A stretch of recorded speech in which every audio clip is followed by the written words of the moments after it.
పరిశుద్ధ నామంలో జనవరి మాసం ఇంత తొందరగా వస్తుందని, ఇంత తొందరగా వెళ్ళిపోతుందని ఊహించని కార్యాలు ఎన్నో మనం గమనిస్తూ ఉన్నాం.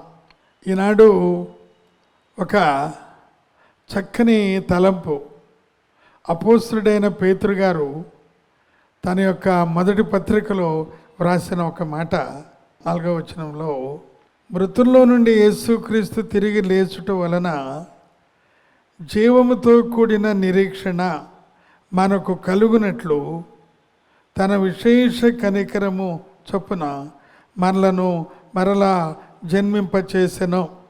అపోస్తలుడైన పేతురు గారు తాను వ్రాసిన ఈ యొక్క వచనాల్లో మనకు జీవముతో కూడిన నిరీక్షణ, బ్లెస్డ్ హోప్, జీవముతో కూడిన నిరీక్షణ అంటే చాలామంది ఎదురు చూడాలి అనుకుంటాం.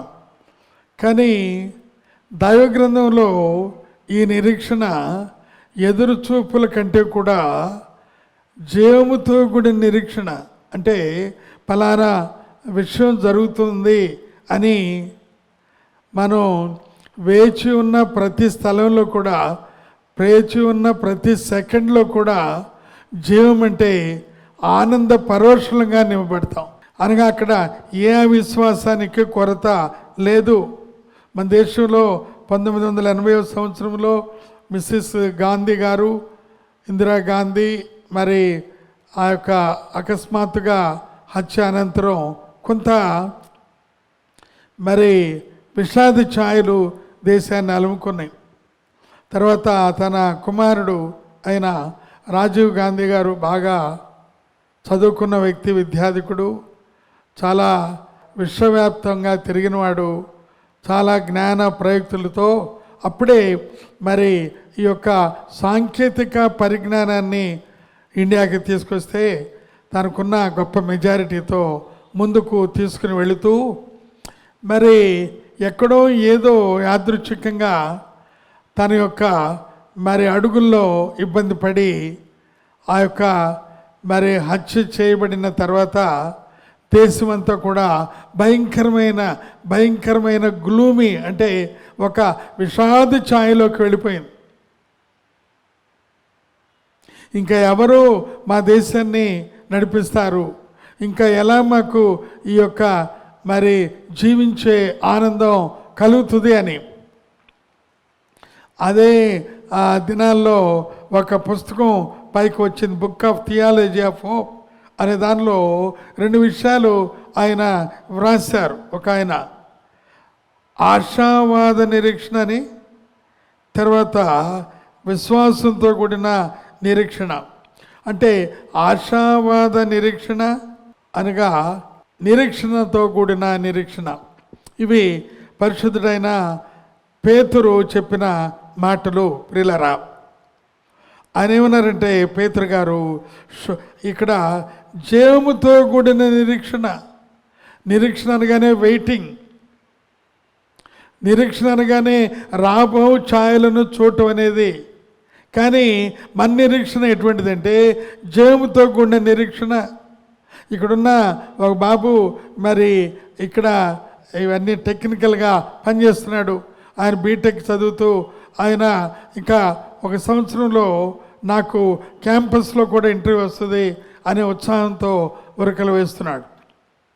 అంటే అర్థం ఏంటి, ఇంకొక 1 ఇయర్లో ఇప్పుడున్న నా ట్రాక్ రికార్డ్ని బట్టి క్యాంపస్లోనే ఒక ట్యాగ్ వేసుకుని ఏ ఇన్ఫోసిస్లోనో ఎక్కడ కాగ్నిసెంట్లోనో నేను తిరుగుతాను.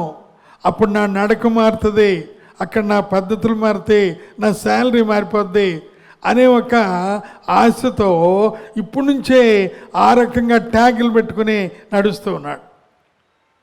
దాన్ని ఏమన్నారు, జయముతో కూడిన నిరీక్షణ. మన ప్రభువు మనము అడిగే ప్రతి ఆ యొక్క ప్రశ్నకు జవాబు ఇస్తూ ఉన్నాడు. దాన్ని మనం సంతోషంగా వెయిట్ చేస్తున్నాం. దాన్ని ఏమన్నారు, జయముతో కూడిన నిరీక్షణ. చివరిగా ఒక మాట నేను చదివి ప్రార్థన చేస్తాను. హోషేయ గ్రంథంలో 2వ అధ్యాయంలో 15వ వచనములో ఒక చక్కని మాట, అక్కడి నుండి దాన్ని తోడుకొని వచ్చి దానికి ద్రాక్ష చెట్లను ఎత్తును. ఆకోరు బ్రాకెట్లో శ్రమలోయ, ఆకోరు లోయను నిరీక్షణాస్పదమైన మార్గముగా చేయుదును. దేవునికి స్తోత్రం కలుగును గాక. ఈ నూతన సంవత్సరంలో ఎక్కడైనా ఆకోరు లోయ అనుభవం కుండా నువ్వు వెళుతున్నావేమో. శ్రమలు, నిరాశలు, నిస్పృహలు, ఇంకా నాకేం జరుగుద్దబ్బా అనేది. కానీ ఈరోజు ప్రభు నీకు ఇచ్చే ఈ యొక్క వాగ్దానం, ఈ యొక్క ఆకోరు అనే శ్రమలోయను ఆయన నిరీక్షణ లోయగా లేక నిరీక్షణ మార్గముగా ఆయన చేయబోతున్నాడు. నిరీక్షణ మార్గముగా ఈ యొక్క నిరీక్షణ నీ శుభ నిరీక్షణగా, జీవ నిరీక్షణగా, దైవిక నిరీక్షణగా, బ్లెస్డ్ హోప్, ఆశ్చర్యకరమైన నిరీక్షణగా పరిశుద్ధాత్మ దేవుడు నీకు ఇచ్చి నిన్ను ఈ యొక్క మాసమే కాకుండా సంవత్సరం అంతా ఆశీర్వాదకరమైన వ్యక్తిగా మలుచును గాక. ఆమేన్. మహోన్నతుడైన మా గొప్ప తండ్రి, నీకే స్తోత్రవందనాలు. మా జీవితాల్లో ఉన్న ఆకోరు శ్రమలోయలో నుండి ఆయన నిరీక్షణ, శ్రమ నుండి నిరీక్షణ, నిరాశ నుండి నిరీక్షణ, నైరాశ్యము నుండి నిరీక్షణ మాకు దయచేయమని యేసయ్య నామములో అడిగి ఉన్నామా తండ్రి. ఆమేన్. తండ్రి, కుమార పరిశుద్ధాత్మ త్రియేక దేవుని ప్రేమ, కృపా, సమాధానం మనందరికీ ఈ యొక్క ఉదయకాల ధ్యానాల్లో పాలు పంపులు పంచుకుంటున్న వారికి తోడై ఉండి నడిపించును గాక. ఆమేన్.